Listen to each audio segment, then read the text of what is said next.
सो इसका क्या तात्पर्य यहाँ पे हम कर रहे हैं, तो वर्ल्ड मैप क्यों करेंगे? क्लियर? सो वर्ल्ड मैप की अगर बात करें तो आपको पता है आज समाज में या हमारे इतिहास में आपको पता है, मान लीजिए एक एम्पायर किसी दूसरे एम्पायर पे अगर अटैक करे और उसके बाद उस एम्पायर को या उस क्षेत्र को जीत ले तो क्या होता है? ये जो जीतने वाला अंपायर है, जो हारा हुआ अंपायर है, इसके ऊपर रूल करता है। ऑब्वियस सी बात है, इसके ऊपर अब वो रूल करता है, अब इसको अपना वो होमलैंड या फिर घर बनाने का प्रयास करता है। अब जो यहाँ पे क्या है, ये माई कल्चर, देयर कल्चर और यहाँ पे आवर कल्चर। इसका मतलब ये है कि जो लोग यहाँ पे जीत चुके हैं, क्लियर, और जो लोग यहाँ पे हार चुके हैं, अब क्या होगा? जो लोग यहाँ पे जीत चुके हैं अब वो यहाँ पे शासन करेंगे, और जब यहाँ पे शासन करेंगे तो जो जीते हुए लोग हैं इनका भी कुछ कल्चर है, जो हारे हुए लोग हैं इनका भी कुछ कल्चर है, और जब दो डिफरेंट कल्चर वाले लोग आपस में रहेंगे तो एक नया कल्चर फॉर्म होगा। यस और नो? जल्दी बताओ, क्या एक नया कल्चर फॉर्म होगा या फिर नहीं? एब्सोल्युटली फॉर्म होगा। और यहाँ पे मैं आज आपको बताने वाला हूँ इंडो ग्रीक कॉइन्स के बारे में। ये कॉइन्स ऐसे कॉइन्स हैं जिन्होंने इंडो ग्रीक के बारे में या फिर भारत में कॉइन प्रोडक्शन के लिए सबसे ज्यादा इंस्पिरेशन का काम किया। आने वाले जितने भी साम्राज्य होंगे वो सब इन्हीं के कॉइन्स को देखकर समझेंगे, सीखेंगे और वो आइडिया लगाएंगे कि यस, कॉइन्स इस प्रकार से होते हैं। आने वाले समय में जब मुगल की बात करेंगे, मौर्य की बात करेंगे, तो आप देख सकते हो कि सर किस प्रकार से चीजें वहां पे चेंज हो रही हैं कॉइन्स को लेकर। सबसे इंपॉर्टेंट चीज ये क्या है? ये हमारे भारत का मैप है। This is our India map. India में आप देखेंगे 326 बीसी में ऐसा क्या हुआ सर? 326 बीसी में, 326 बीसी के अंदर अलेक्जेंडर द ग्रेट, इसने भारत पर आक्रमण किया। क्या किया? इसने भारत पर आक्रमण किया और अलेक्जेंडर को ही भारत में सिकंदर के नाम से जाना भी जाता था। अब मुझे ये बताओ कि ये जो अलेक्जेंडर द ग्रेट या फिर ये जो हमारा सिकंदर है, क्लियर, एंड आपको बताना है कि ये कौन है, मतलब ये कहां से आए हैं। Alexander, God bless you everyone, Alexander the great कहां से आए? सर आपको पता है ये यूनानी हैं, ब्रिटिश नहीं, मैसेडोनिया से आए थे। यस, ये एक ग्रीक, एक यूनानी कल्चर से आए थे, यूनान से आए थे। Okay, clear. तो 326 बीसी के अंदर जब अलेक्जेंडर के द्वारा भारत पर आक्रमण किया, अलेक्जेंडर ने इससे पहले लगभग पूरे विश्व को अपने अधीन, अपने सबऑर्डिनेट कर लिया था। अलेक्जेंडर ने पूरा विश्व जीता हुआ था और अब वो भारत की ओर प्रस्थान कर चुका था। अब वो भारत के ऊपर आक्रमण कर रहा है, बोल रहा है कि भारत भी अब मेरा है, क्योंकि इसका एक ही सपना कि भारत छोड़ो, पूरा विश्व मेरा होना चाहिए, क्लियर। और उसमें भारत बचा हुआ था, इसीलिए इसने भारत, लेकिन जब आप देख सकते हो भारत पर आक्रमण किया, इसके बाद क्या हुआ?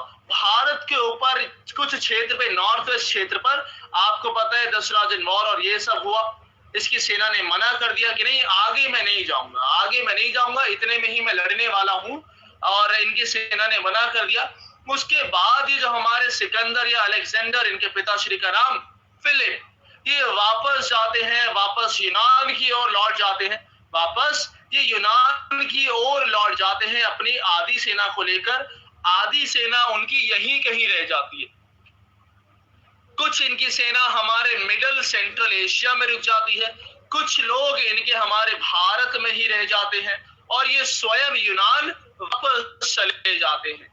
इससे क्या तात्पर्य हुआ? अब आने वाले समय के अंदर जो हमारे अलेक्जेंडर के सेनापति अलग अलग क्षेत्रों में रुके हुए थे, ये अपना खुद का साम्राज्य बनाए। आपको पता है नंद वंश, मौर्य वंश, आने वाले वंश, आखिरी जो शासक होता था लगभग सभी वंशों में वो उनका स्वयं का सेनापति होता था, ज्यादातर वंशों में। और सेनापति स्वयं अपने राजा को मारकर अपना खुद का वंश तैयार किया करता। और सेम बात यहाँ पर भी थी। जब अलेक्जेंडर ने अपने खुद के कुछ सेनापतियों को या अपने फॉलोअर्स को यहाँ पे छोड़ दिया, कुछ रुक गए, उन्होंने स्वयं से अपना साम्राज्य स्थापित करना प्रारंभ किया। इसमें क्या है, आपको पता है 316 बीसी की डेट बहुत इंपॉर्टेंट है। अलेक्जेंडर ने 326 पे आक्रमण किया, लेकिन जब अलेक्जेंडर वापस यूनान की ओर जा रहा था ना, इसने एक शांति संधि, पीस ट्रीटी करी थी कि कोई भी आपस में नहीं लड़ेगा। और ये संधि हमारी 316 बीसी तक एप्लीकेबल भी रही। लोगों ने इस संधि को माना भी, क्योंकि सिकंदर बहुत पावरफुल था। इसने पूरा विश्व लगभग 326 तक जीता हुआ था, तो इसकी बात ना मानना लोगों के लिए प्रॉब्लम क्रिएट कर सकता था। इसलिए 316 बीसी तक अलेक्जेंडर की इस शांति संधि को माना भी गया कि हाँ ठीक है, हम मानने वाले हैं। लेकिन आपको पता है, जैसे अलेक्जेंडर वापस यूनान पहुंच जाता है, ऑब्वियस सा लॉजिक है कि जो इसके द्वारा रुके हुए सेनापति हैं, जो यूनानी इसके द्वारा यहाँ पे बचे हैं, और जो हमारे भारतीय सभ्यता समाज के जो लोग हैं, इनके बीच में ये लोग अरे कैसे अटैक। मेरी आवाज प्रॉपर आ रही है आप लोगों को? Is my voice is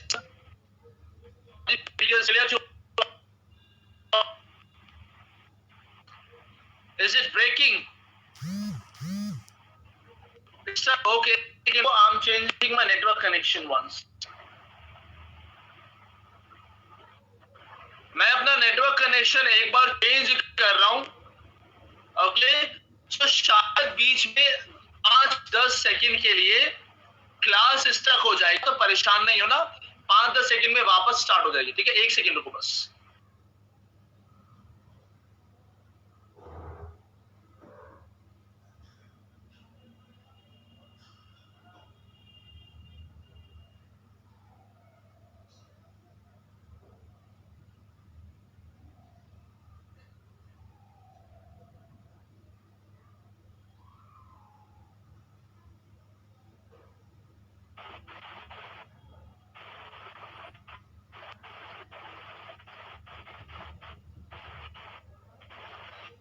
okay, सो आपकी आवाज आएगी आप लोगों को, आई थिंक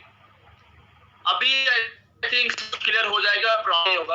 अभी एक बार और स्टार्ट होगा ना, आप लोग तो जानते ही इतना तो अभी आवाज आएगी, लेकिन बीच में एक बार क्लास मुझे पता है, क्योंकि तो बीच में एक बार बग क्रिएट हो जाता है और वो हट जाता है, ठीक है? फिर वो सॉल्व हो जाता है। जब तक चलते हैं आगे, आपको मैंने बताया अलेक्जेंडर अब यूनान पहुंच चुका है। उसके भेजे हुए या फिर उसके रुके कुछ हमारे यूनानी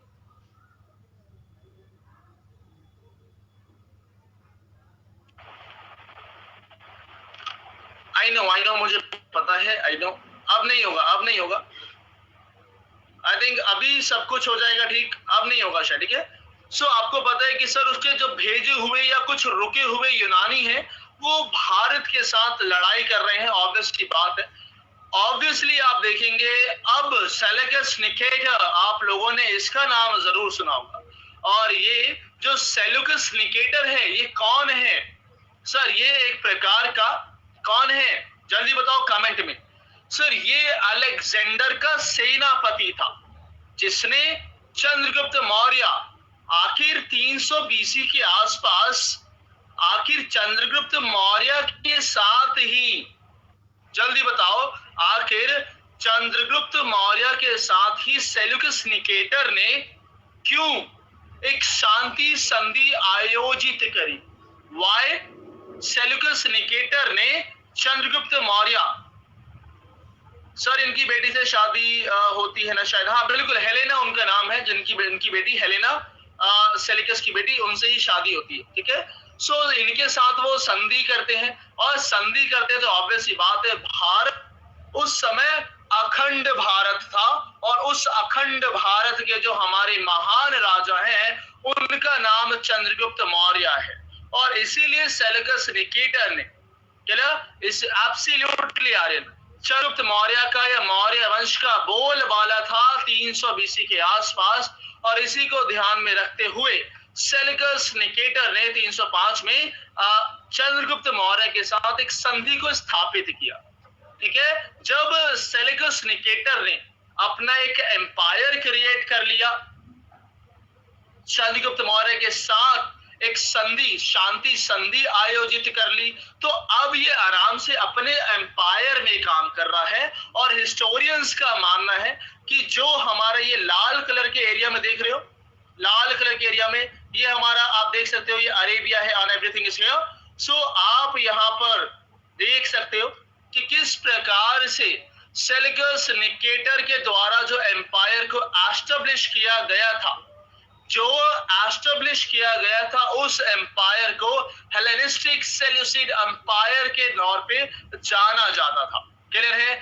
जो सेल्यूकस निकेटर ने एक्चुअली में एम्पायर यहाँ पे क्रिएट किया हुआ, जो आज का आप देखोगे तो हमारा वेस्टर्न, नॉर्थ वेस्टर्न इंडिया से लेकर सऊदी अरेबिया तक का, है ना, नॉर्थ वेस्टर्न इंडिया से लेकर सऊदी अरेबिया तक का जो क्षेत्र है, ये सारा का सारा क्षेत्र बेसिकली हमारे सेल्यूकस निकेटर के अंडर कंट्रोल था।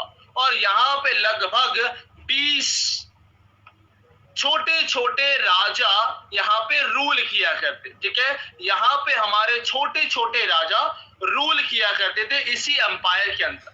आप यहाँ पर देखोगे जो ये वाला अंपायर है ना, एक सेकेंड रुको, जो हमारा ये वाला अंपायर है, इस अंपायर को एक नाम दिया गया है। क्या आप में से किसी को आइडिया है क्या? अगर नहीं है तो मैं आपको ले चलता हूं। उस एम्पायर को यहाँ पे बोला जाता था बैक्ट्रिया एम्पायर।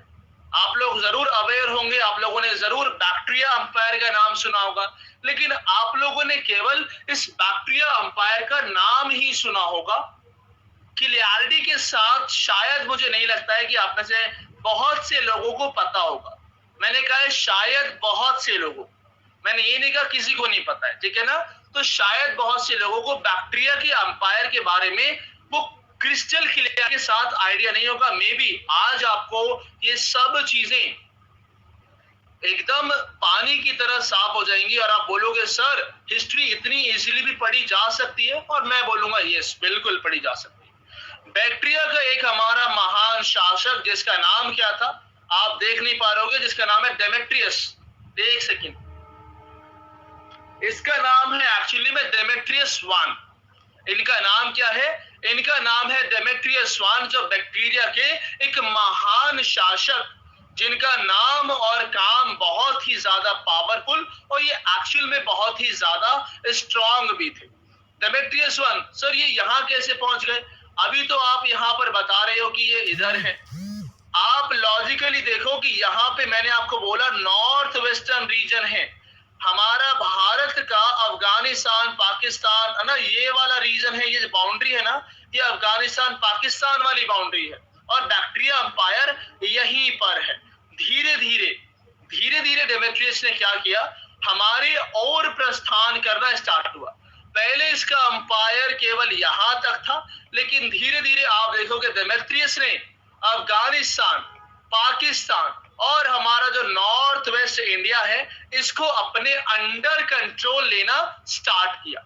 यहां तक चीजें आपको क्लियर है या फिर नहीं, है ना। ये बैक्ट्रियन एम्पायर है, इंडो ग्रीक से आया, अलेक्जेंडर आया, सेल्यूकस निकेटर ने एक सेल्यूसिड एम्पायर क्रिएट किया, उसके बाद बैक्ट्रिया आता है ना। बैक्ट्रिया एक ऐसा इलाका जिसका राजा डेमेट्रियस है। डेमेट्रियस ने हमारे धीरे धीरे करके नॉर्थ वेस्टर्न इलाके पे पूरा कंट्रोल स्थापित कर लिया, है ना। तो ये चीजें बहुत ही ज्यादा क्लियर होंगी आप सभी को। आगे मैंने आपको बताया कि जो आप ये एम्पायर देख रहे हो, ऑब्वियस ही बात है कि डेमेट्रियस इन सब का बॉस है। कौन है? डेमेट्रियस इन सभी एम्पायर के जो लोग आएंगे आने वाले, इन सभी का किंग है, बॉस है। और इसी के अंदर अलेक्जेंडर कॉइन, डार्टस कॉइन, डार्टस, क्लियर? इथियोडोमस के कॉइन, डेमेट्रियस के कॉइन, सबके कॉइन आपको यहां पर देखने को मिलेंगे। आपको पता है भारत के अंदर कॉइन्स की शुरुआत, एज यू ऑलरेडी नो, कि आपको पता है कि सर बहुत ही ताकतवर लोग, हाँ एब्सोल्युटली, तो एज यू ऑल नो कि आपको पता है भारत के अंदर कॉइन्स की अगर मैं एक्चुअली शुरुआत करूं तो वो इंडो ग्रीक के द्वारा ही करी गई थी। किसके द्वारा? इंडो ग्रीक के द्वारा कॉइन्स को असली तौर पे स्टार्ट किया गया। भारत में कॉइन्स थे, ऐसा नहीं है, बिल्कुल नहीं थे, लेकिन इन कॉइन्स की वेशभूषा, इन कॉइन्स के डिजाइन, इन कॉइन्स के ऊपर चित्र अंकित होना, क्या क्या चित्र हैं, इन सबको बेसिकली किसके द्वारा एक लाइमलाइट या लाइट मारी गई, वो काम था अलेक्जेंडर, वो काम था हमारे डेमेट्रियस का, वो काम था हमारे सेल्यूकस निकेटर का, और उसके इस एम्पायर में जो भी हमारे लोग रहा करते उनके द्वारा ये काम एक्चुअली में किया गया। इस फोटो में कौन है, कोई मुझे बता सकता है? इस फोटो में बेसिकली अलेक्जेंडर है। सर अलेक्जेंडर ही वो प्राणी है या अलेक्जेंडर ही वो इंसान है जिसने एक्चुअली में सबसे पहले किसी कॉइन पे अपना स्वयं का चित्र अंकित किया? क्लियर है? अलेक्जेंडर सबका बॉस था। उसके बाद आपके जो अंपायर है वो अलेक्जेंडर के जो छूटे हुए हमारे लोग थे उनके द्वारा स्थापित किया गया। तो अलेक्जेंडर वो इंसान था जिसने सबसे पहले कॉइन्स पर अपनी प्रतिमा को, अपनी पेज को अंकित करवाया सबसे पहले। क्लियर है? आगे देखते हैं। तो आपने भारत के राजा ने नहीं समझा एक्चुअली क्या कह रहे हो। सो अलेक्जेंडर कॉइन्स के ऊपर आप देखेंगे तो अलेक्जेंडर की मूर्ति आपको, उनका फेस आपको मिलेगा, और ये सारा श्रेय अलेक्जेंडर को एक्चुअली में जाता है। और 200 बीसी में आना, आप देखेंगे 200 बीसी, 200 बीसी के आसपास आपको एक्चुअली पता चलेगा कि किस तरीके से 200 बीसी में आपको आइडिया होगा कि किस तरीके से इंडो ग्रीक के जो कॉइन्स हैं इनका असली में स्टार्ट हुआ। इंडो ग्रीक कॉइन असली तौर पे, सर आपका वीडियो कहाँ मिलेगा? मेरा वीडियो मेरे प्रोफाइल में ही मिल जाएगा फैजान। सो इंडो ग्रीक के जो हमारे आपको कॉइन्स देखने को मिलेंगे वो 200 बीसी में आपको एक्चुअली में देखने को मिलेंगे। सर ये कौन है? ये डेमेट्रियस हैं। अच्छा मुझे ये बताओ, डेमेट्रियस ने इस कॉइन में अपने चित्र को अंकित करवाया है, लेकिन आप ये बताओ कि इसने अपना फेस को तो इंस्क्राइब करवाया है, लेकिन इसने एक मुकुट पहना हुआ है। इस मुकुट में किसकी प्रतिमा है? इसने एक मुकुट पहना हुआ है। इस मुकुट में आपको बताना है कौन सा एनिमल आपको एक्चुअली में दिख रहा है, और वो एनिमल है हमारा elephant. Clear? This is our elephant, हाथी है और कोई नहीं है सर, ये एक्चुअली हमारा एलिफेंट है। क्लियर? हाथी है। 190 बीसी, सर ऑब्वियसली बात है 200 से लेकर 200 से लेकर 190 तक 10 साल में बहुत से राजा आए, बहुत से राजा चले भी गए। इस समय में इन 10 साल में बहुत से राजा आए, बहुत से राजा चले गए, लेकिन आपको एक नाम जरूर याद रखना है। जैसे आप मेनेंदर का नाम याद रखते हो, जैसे आप सेल्यूकस निकेटर का नाम याद रखते हो, जैसे आप मेनेंदर सेकंड का नाम याद रखते हो, वैसे ही आपको एगाथोक्लेस का नाम याद रखना है। सर हमने तो आज तक नहीं सुना इनका नाम, तो क्यों याद रखे? एगाथोक्लेस बहुत फेमस नाम है। मे भी आपने बुक्स में शायद इनके बारे में नहीं पढ़ा हो, एंड शायद आप लोग इनका नाम पहली बार ही सुन रहे होंगे, क्योंकि इतना deeply I think Indo Greek को आप पहली बार ही पढ़ेंगे। ऐसा है क्या? यस और no?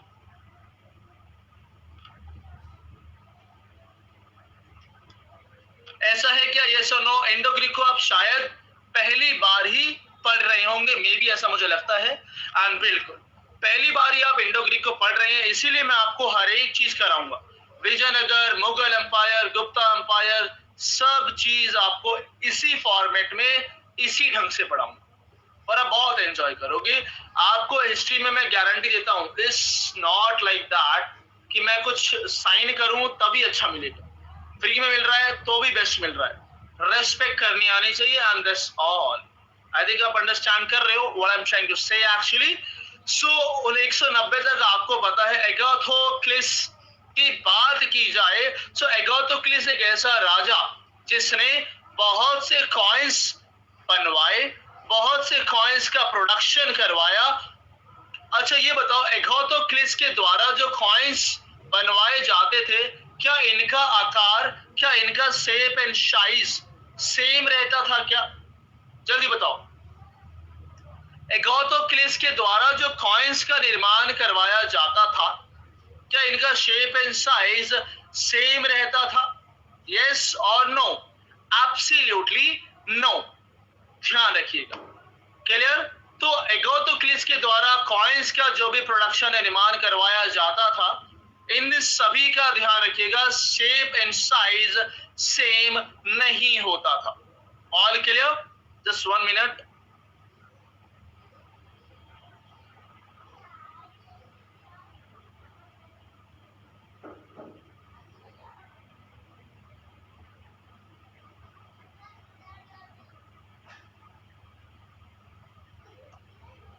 Okay, that's great. So इनका शेप एंड साइज बिल्कुल भी सेम नहीं रहता था। अलग अलग चित्रों पे आपको अलग अलग अंकित भी देखने को मिलेंगे, अलग अलग इंस्क्राइब्ड इमेजेस भी देखने को मिलेंगी। कई इमेजेस में आप देख रहे हो कि एगाथोक्लिस ने स्वयं की चित्र बनवाया हुआ था। कई इमेजेस में आप देख रहे हो, कई कॉइन्स में आप एक्चुअली देख रहे हो कि इनके द्वारा किसको बनाया गया है? इनके द्वारा अलेक्जेंडर के चित्र को अंकित करवाया गया है। क्लियर? तो आप यहाँ पर देख सकते हो, आने वाले समय में 192 में हमारे डेमेट्रियस आते हैं। डेमेट्रियस आपको पता है, डेमेट्रियस ने अपना चित्र बनवाया और बहुत से आने वाले राजाओं का भी चित्र इनके द्वारा बनाया गया।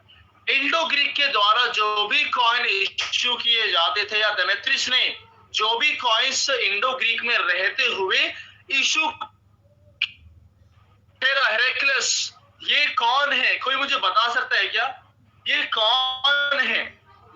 आप मुझे बता सकते हो ये कौन है? Apollo, Zeus, Hera, Heracles, who are दे?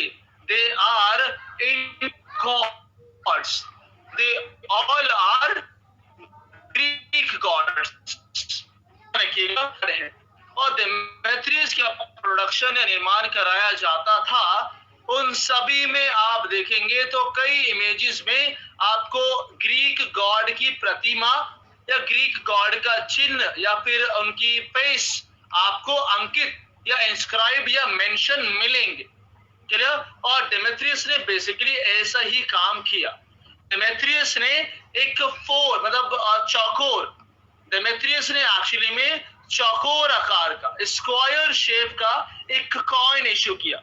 और इस कॉइन में आप देख सकते हो, ध्यान से देखना है, उसका हिस्टोरियंस का है। इस कॉइन में आप देख सकते हो जो है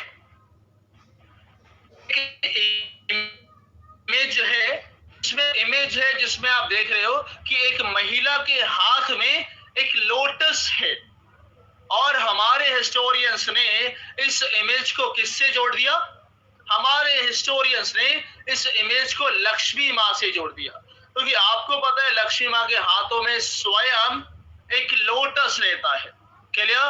माँ लक्ष्मी से जोड़ दिया गया इस इमेज को, इस कॉइन को। और ये भी माना गया हमारे हिस्टोरियंस के द्वारा कि सर ये जो कॉइन थे, जो डेमेट्रियस के द्वारा या इंडो ग्रीक रूलर्स के द्वारा इशू किया गया, ये एकमात्र पहला ऐसा कॉइन था जिसमें भारतीय साम्राज्य या भारतीय प्रजा को ध्यान में रखते हुए किसी चिन्ह को अंकित किया गया। और ये भी देखो, ये मेरा ओपिनियन है, ये भी हो सकता है कि शायद ये कोई ग्रीक गॉड हो सकता है कि नहीं हो सकता है? यस और नो? आप मुझे बताओ, क्या ये हो सकता है कि नहीं?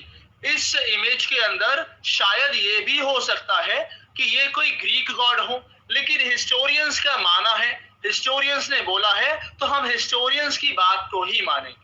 और हिस्टोरियंस ने बोला है कि इस इमेज को पढ़ के हमें एक्चुअली में ये लगता है कि इस इमेज के अंदर आपको लक्ष्मी माँ की प्रतिमा अंकित मिलेगी, और इससे हमें ये आइडिया मिलता है कि इंडो ग्रीक रूलर ने जो भी कॉइन इश्यू किए इसके अंदर अब से 190 के आसपास से भारतीय साम्राज्य या प्रजा को ध्यान में रखकर उनके लिए कॉइन इश्यू किए जाते थे। तो यहां तक चीजें आपको क्लियर हैं या फिर नहीं? एक बार फटाफट से मुझे बता दो, यस और no. Is everything is clear till now or not? All clear, that's great. Your compliment means a lot to me. आप मेरे पढ़ाने के स्टाइल का, मेरे कंटेंट की तारीफ करते हो, मुझे बहुत अच्छा लगता है। और मुझे एक्चुअली में फील होता है कि या what I am doing so, मुझे बहुत फील होता है। Thank you so much. चलिए आगे बढ़ते हैं। इसमें आप देख सकते हैं कि सर इस दौरान, थैंक यू शिवानी। चलिए रागिनी सर, सेलेकस की डॉटर का नाम हेलेना, उनकी डॉटर का नाम हेलेना है। ओके, सो आप देख रहे हो कि यहाँ पे स्क्वायर शेप के कॉइन्स इश्यू किए गए। अब आने वाले समय में आपको क्या देखने को मिलेगा? आपको को देखने को मिला जो हमारे एगाथोक्लेस हैं, ये जो हमारे बैक्टीरिया के एक रूलर, जो हमारे सेल्यूसिड एम्पायर जो सेल्यूकस निकेटर के द्वारा बसाया गया एक एम्पायर, जो नॉर्थ वेस्ट इंडिया से स्टार्ट होता है और सऊदी अरेबिया तक फैला हुआ है। ये जो हमारा एम्पायर है ये एगाथोक्लेस ऑफ बैक्टीरिया हमारा नॉर्थ वेस्ट इंडिया के आसपास का क्षेत्र, वो हमारा बैक्टीरिया क्षेत्र, उसका एक शासक जिसका नाम एगाथोक्लेस है, इसने बुद्धिज्म और भारतीय राजाओं को या भारतीय देव देवताओं को, देवियों को ध्यान में रखते हुए भी कई कॉइन्स इश्यू किए। आप देख सकते हो, यहाँ पे आप देख रहे हो, ये हमारा वैदिक काल के कॉइन्स है। इस कॉइन में आप क्या देख रहे हो? इस कॉइन में आप देख पा रहे हो कि इसके अंदर हमारे इंडो ग्रीक देवी हैं। इसमें आप क्या देख रहे हो? इसमें आप देख पा रहे हो कि इसमें विष्णु जी को अंकित किया गया है। इसमें आप क्या देख पा रहे हो? इसमें आप देख पा रहे हो कि बुद्धिज्म को ध्यान में रखते हुए एक कॉइन इश्यू किया गया, जिसके अंदर बुद्धिज्म स्तूपा आपको देखने को मिल रहा है। ये शेप देख रहे हो? It's a kind of stupa, समझ रहे हो ना? और क्यों रिलेट किया? आपके मन में एक क्वेश्चन आएगा, सर ये कुछ और नहीं हो सकता क्या? ये स्तूपा ही क्यों है? आप स्तूपा क्यों बोल रहे हो? क्या ये कुछ और नहीं हो सकता? आई थिंक मन में डाउट आ रहा होगा और मैंने आपका डाउट क्लियर करना है। ऑब्वियस सी बात है, डाउट मेरी क्लास में होता नहीं है और मैं इस तरीके से पढ़ाता हूं कि आपको डाउट आता ही नहीं है। आपके मन में अगर कोई डाउट आएगा ना तो वो मैं ऑटोमेटिकली खुद ही क्लियर कर दूंगा। क्लियर है? तो जब एगाथोक्लेस के द्वारा इन कॉइन्स को इश्यू किया गया तो आप देख पा रहे हो यहाँ पे एक ऐसा कॉइन जो बुद्धिज्म को स्थापित है। यहाँ पे आप देख पा रहे हो, ये क्या है सर? ये एक ऐसा कॉइन है जिसके अंदर आपको बोधि वृक्ष अंकित दिख रहा है। इसके अंदर एक बोधि ट्री की दिख रही है आपको झलक। कैसे पता चला? आखिर बुद्धिज्म कैसे है यहाँ पे? अभी आपको एक राजे के बारे में पता चलेगा जिसने स्वयं बुद्धिज्म को फॉलो कर लिया था इंडो ग्रीक में से, और उसी चीज को ध्यान में रखते हुए हिस्टोरियंस ने ये अनुमान लगाया कि मां लक्ष्मी गौतम बुद्ध को समर्पित कुछ हमारे कॉइन्स, हमारी इंडो ग्रीक के जो रूलर्स हैं, इन्होंने भारतीय संस्कृति के देव देवताओं को ध्यान में रख के कुछ कॉइन्स को स्थापित किया, इश्यू किया। क्लियर? आप यहाँ पर देख पा रहे हो, ये वाला कॉइन थोड़ा सा विजिबल होगा आपको आराम से। आप ये देख पा रहे हो, इसमें क्या दिख रहा है आपको? आप इसमें कुछ देख पा रहे हो? इसमें आपको मेरे हिसाब से 1 सेकंड रुको, मैं जूम करता हूं। एब्सोल्युटली, शिफा ने बोला दैट्स ग्रेट। लॉयन है क्या? आप लोग खुद बोल रहे हो। एब्सोल्युटली, इसके अंदर आपको 2 लॉयन देखने को मिल रहे हैं। समझ रहे हो? इसके अंदर आपको बोधि वृक्ष देखने को मिल रहा है, इसके अंदर आपको स्तूपा देखने को मिल रहा है। और ये सब चीज किसको दर्शाता है? ये सब चीज हमारे बुद्धिज्म को दर्शाता है। और ये काम एगोथोक्लेस के द्वारा किया गया था। और मैंने आपको इसीलिए बताया कि इंडो ग्रीक में आपको मेनेंदर, मेलेंदर, अनासेलिकस निकेटर और इन सब का नाम पता होगा, लेकिन आपको एगोथोक्लेस का नाम भी याद रखना है। और मुझे पूरी उम्मीद है कि आप इसका नाम अब नहीं भूलोगे। हाँ, वो कभी कभी याद नहीं आएगा क्योंकि नाम ही ऐसा है, बट एक दो बार रिवाइज कर लोगे तो नहीं भूलोगे। यहां तक एवरीथिंग इज क्लियर? क्या यहां तक चीजें क्लियर हैं?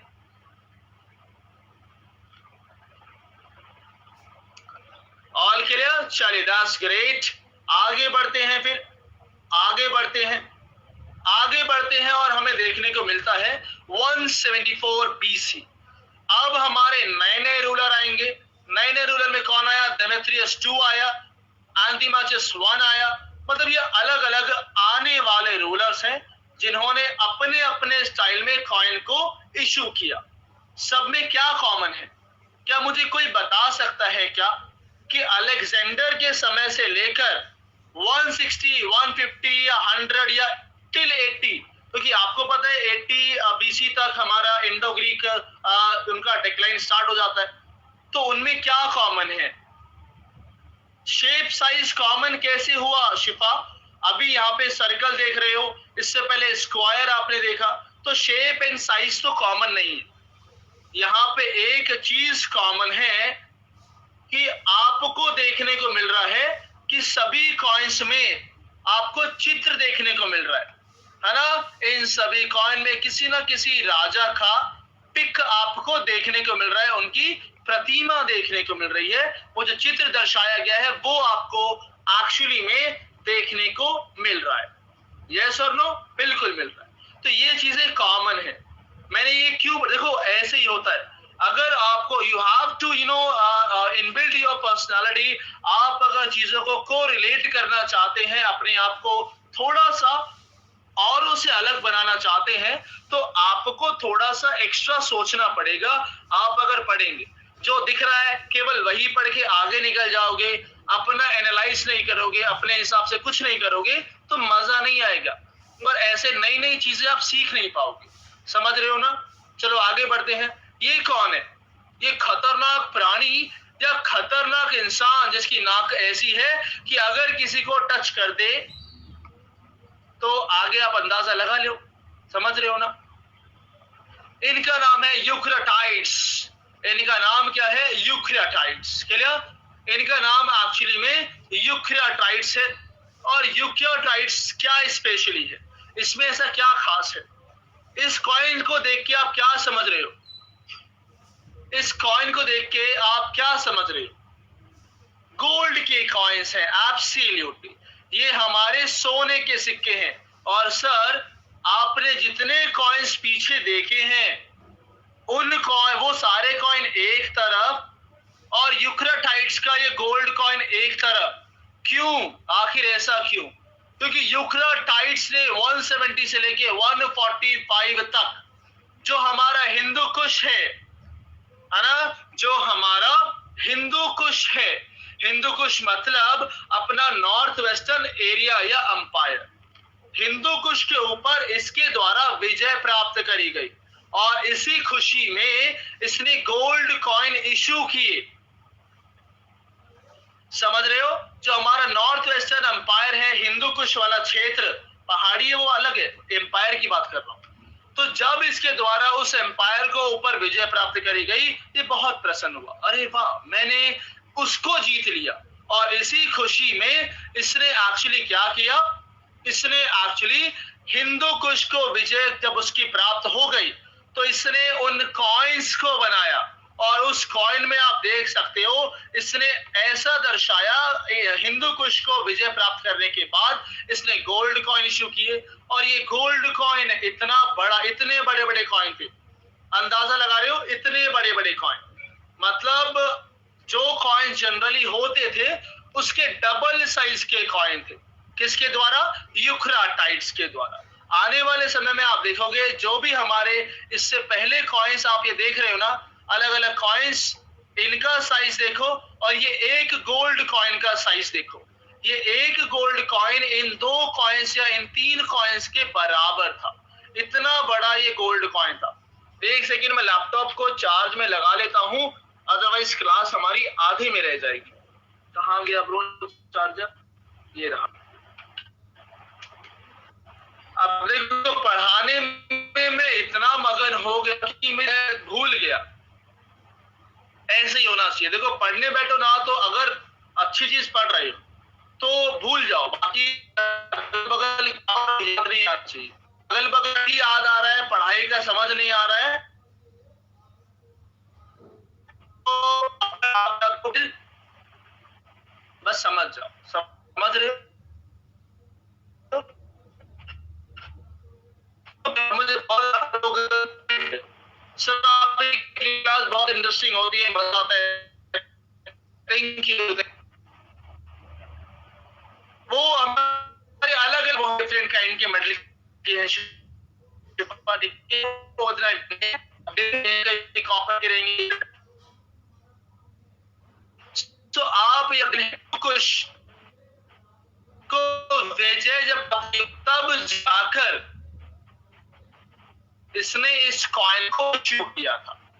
आगे आने और आप जानते हैं कि मिलिंद और मिलिंद दो से प्राय नाम है, ये फेमस है, जल्दी से बता दो। मिलिंद और Milind why they both are क्यों फेमस है? क्यों फेमस है? किसी को आइडिया है क्या?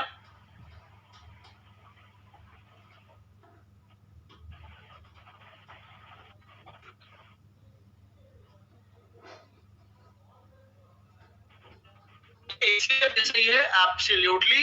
इनके द्वारा पैमाने पर गोल्ड कॉइन शुरू किए गए थे।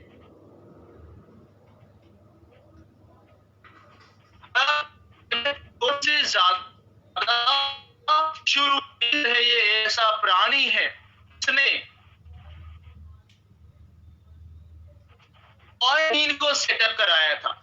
सर ये मशीन से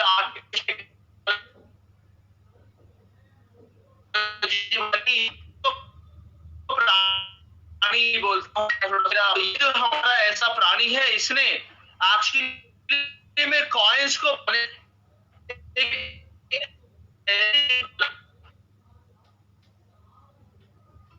होता था। जब इसके द्वारा इस मशीन को लगाया गया तब से जाकर आप देखोगे तो अब उन सभी कॉइन्स का जो शेप और तो लगभग सिमिलर और सेम देखने को मिल रहा है। अब आप देख रहे हो लगभग कॉइन्स का तो ये आपको समान या सेम देखने को तो आप एक मशीन में आ रहे हो या आप एक हाथ से रोटी बना रहे हो, तो ऑब्वियस आपकी खुद आटा काट रही है मशीन, खुद रोटी बनाई है, तो चांसेस ज्यादा है कि रोटी बनाएगी वो सारी रोटियां समान रहेंगी। क्लियर? और आप हाथ से बना रहे रोटी बड़ी हो सकती है, परफेक्ट हाथ ये वाला काम था। एक्चुअली में मिनिंदर ने सबसे ज्यादा सेवियर की बनाया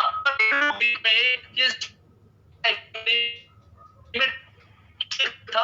और आने वाले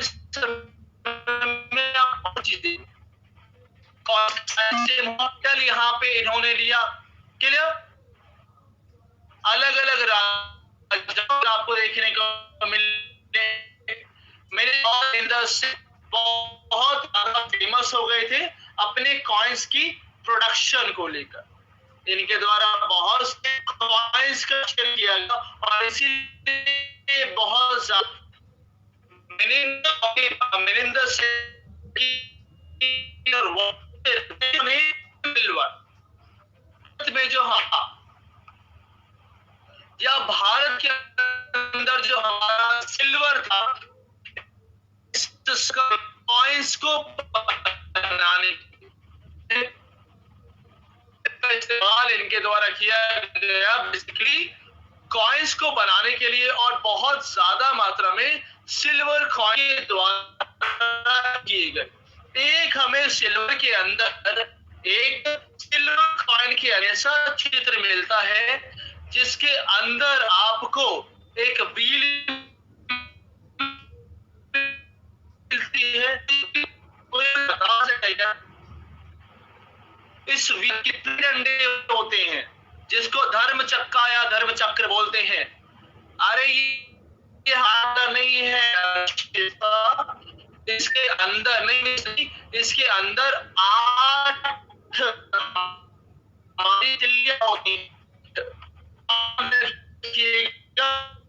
ये कोई नहीं 8 तिल्लियां। सर 8 ही क्यों, 9 क्यों नहीं? आपको पता है बुद्धिज्म मैंने आपको पढ़ाया है,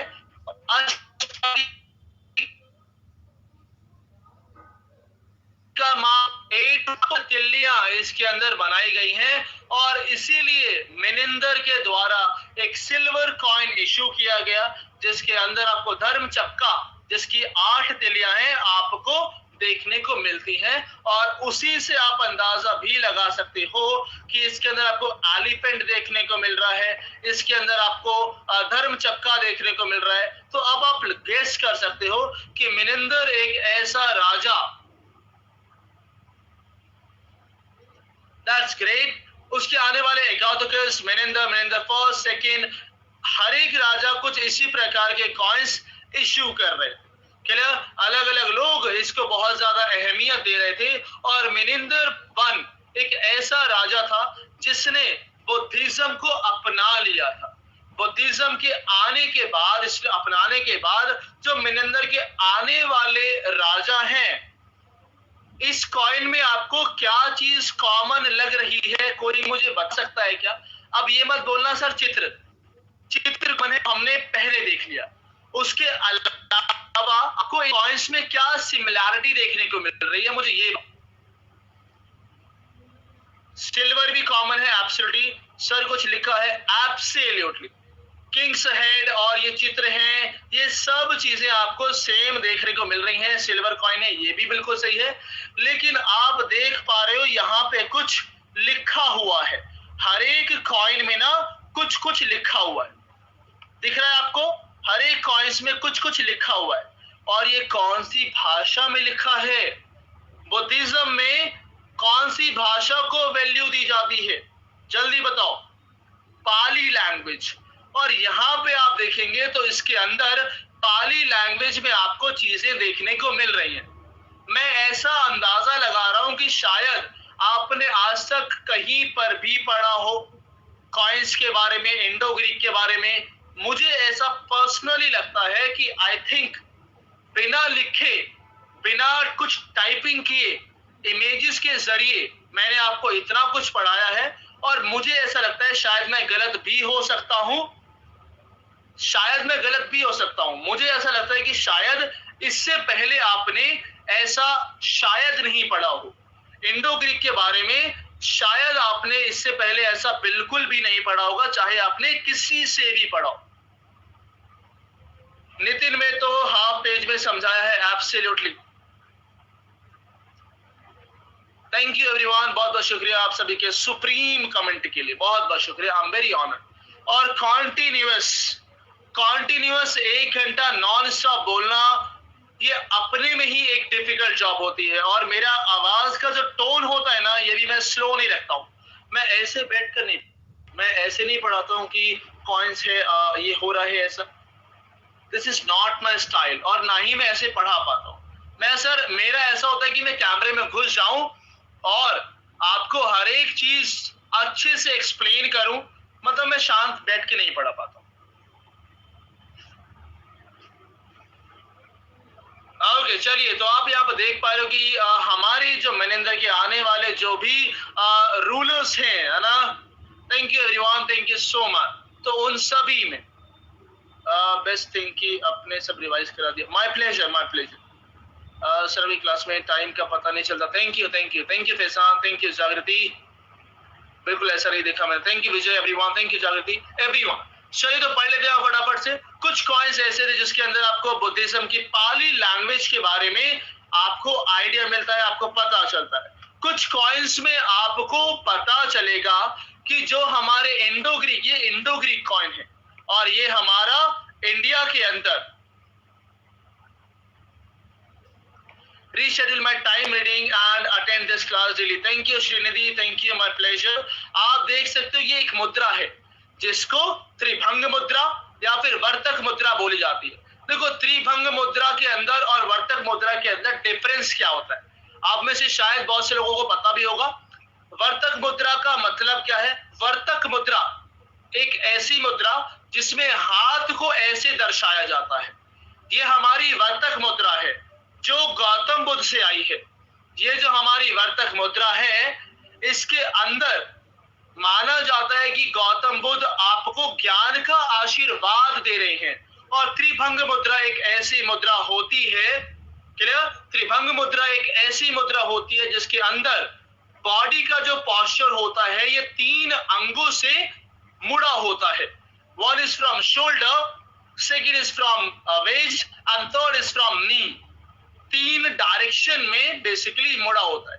तो वर्तक मुद्रा आप देख रहे हो ना, ये इंडो ग्रीक कॉइन है और ये हमारी भारतीय बुद्धिज्म के अंदर एक मुद्रा है। तो आप रिलेट कर सकते हो कि सर हाँ मुझे लगता है कि दोनों मुद्रा समान है। और वर्तक मुद्रा के बारे में आपको पता, हाथ का कुछ इस प्रकार से रहता है जो आप देख पा रहे हो। गौतम बुद्ध आशीर्वाद दे रहे हैं, लोगों को ज्ञान का आशीर्वाद प्रदान एक्चुअली में कर रहे हैं। मिनिंदर वन ने स्वयं, है ना, मिनिंदर वन ने स्वयं गौतम बुद्ध को या बुद्धिज्म का धारण किया। और आप ये देखिए आने वाले समय में बहुत जहां पर आपको बुद्धिज्म का प्रचार प्रसार देखने को मिलेगा। ये एक ऐसा समय था जब मिनिंदर ने बुद्धिज्म को धारण किया, तो ये एक ऐसा समय था जहां पर बुद्धिज्म एक एक्सट्रीम लेवल पे, एक अलग लेवल पे चल रहा था और इसकी कोई बराबरी नहीं थी। अशोक ने स्वयं बुद्धिज्म का बहुत ज्यादा प्रचार प्रसार किया। इंडो ग्रीक बहुत बेस्ट चल रहा है। अलग अलग कॉइन्स के अंदर आपको धर्म शिक्षा या फिर धार्मिकशा देखने को मिलेगी इन पाली लैंग्वेज के अंदर। ये क्या है इसका मतलब? धर्मिकशा या धर्म शिक्षा का मतलब धर्म को मानने वाले। और इंडो ग्रीक कॉइन के अंदर आप देख रहे हो ये जो लैंग्वेज आप देख रहे हो इस लैंग्वेज है, लिखा क्या है सर? इसके अंदर लिखा हुआ है धार्मिकशा। और धार्मिकशा का मतलब होता है धर्म को मानने वाले। समझ रहे हो? धर्म को मानने वाले। इंडो ग्रीक लगभग 80 BC तक चला आपको। इसके बाद हमारे एक जनरल मौसे आते हैं जो विरोध करते हैं इन सब चीजों का। और तब से आप देखेंगे तो हमारे एक्चुअली में हो जाता है। और इंडो ग्रीक से इसके बाद हमारा अलग अलग साम्राज्य आएगा। तो यहां तक की क्लास आप में से किसको किसको पसंद आई, मजा आया? बस मजा आया ये बता दे। अच्छी लगी हो तो क्लास को जरूर शेयर करा करो, टेलीग्राम को जरूर ज्वाइन कर लिया करो। ये क्लास हम बाद में भी देख सकते हैं। Thank you, of course. Thank you Sakshi, Shyama, Sinchu, Himanshu, thank you Shrinidhi, thank you Pari, Stuti, Vijay, Aryan, Dinesh, thank you Shifa, Vinita, Shyama, Payal, Sonu, Pradnya, Renu. Good night all of you, thank you so much. मिलेंगे कल सुबह। नहीं, कल सुबह क्लास नहीं है।